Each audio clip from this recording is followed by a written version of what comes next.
బలం, టాలెంటుంటే చాలు గెలిచేసినట్టేనా? లేకపోతే దానికి సరైన గైడెన్స్ కూడా అవసరమా? ఈరోజు ఈ విషయం గురించే ఓ మంచి కథ ద్వారా తెలుసుకుందాం. రండి కథలోకి వెళ్ళిపోదాం.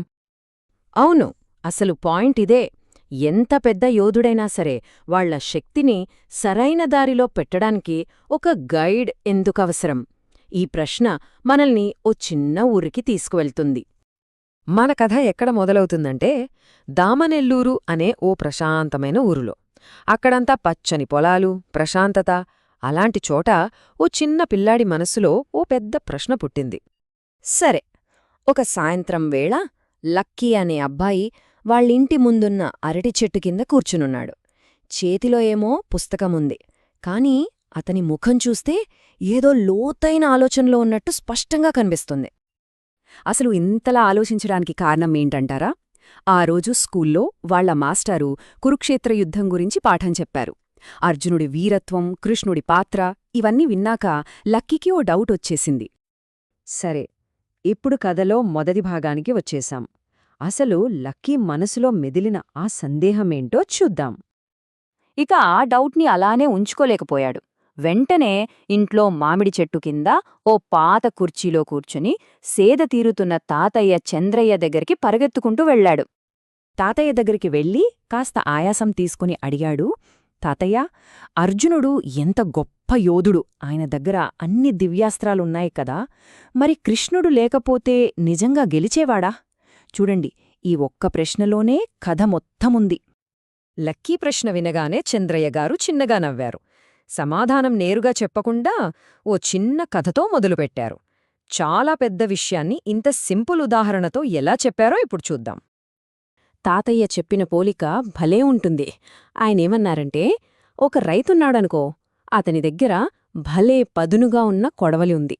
కాని పొలంలో ఎక్కడ కోత కోయాలో అతనికి తెలీదు. అప్పుడా కొడవలికి ఎంత పదునుంటే ఏం లాభం? వేస్టే కదా. ఇప్పుడు తాతయ్య ఈ పోలికను నేరుగా అర్జునుడితో ముడిపెట్టారు. మన అర్జునుడు కూడా అచ్చం ఆ పదునైన కొడవలిలాంటివాడే. బలముంది, స్కిల్లుంది, అద్భుతమైన ఆయుధాలు కూడా ఉన్నాయి. అంటే శక్తికస్సలు లోటులేదు. కాని తాతయ్య ఇక్కడే అసలు విషయం చెప్పారు. యుద్ధమంటే కేవలం కండబలంతో చేసేది కాదు.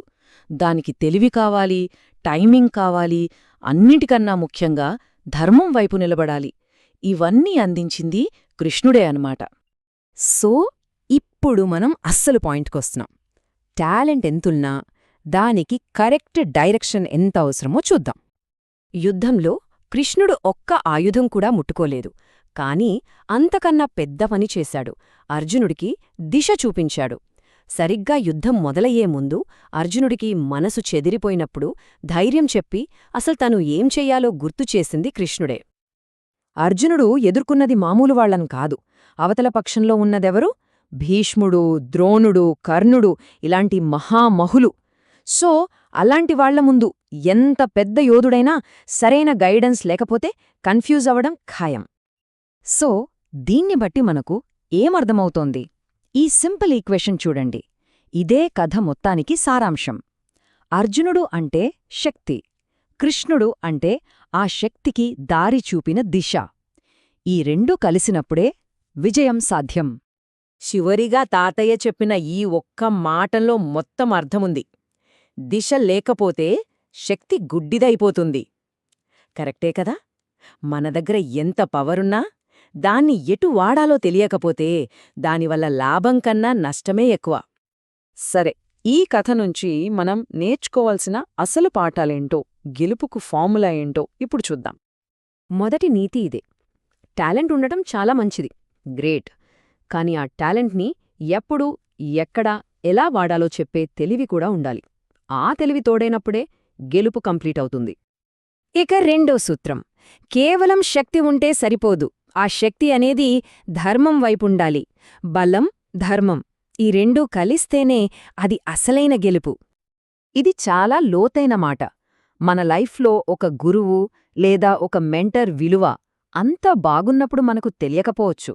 కాని కష్టాలు, సవాళ్లు వచ్చినప్పుడే వాళ్లు చూపిన దారి ఎంత విలువైందో మనకు అర్థమవుతుంది. సరే, ఈ విశ్లేషణను ముగించే ముందు ఒక్క ప్రశ్న. మనందరిలోనూ ఏదో ఒక టాలెంట్, ఒక శక్తి ఉంటుంది.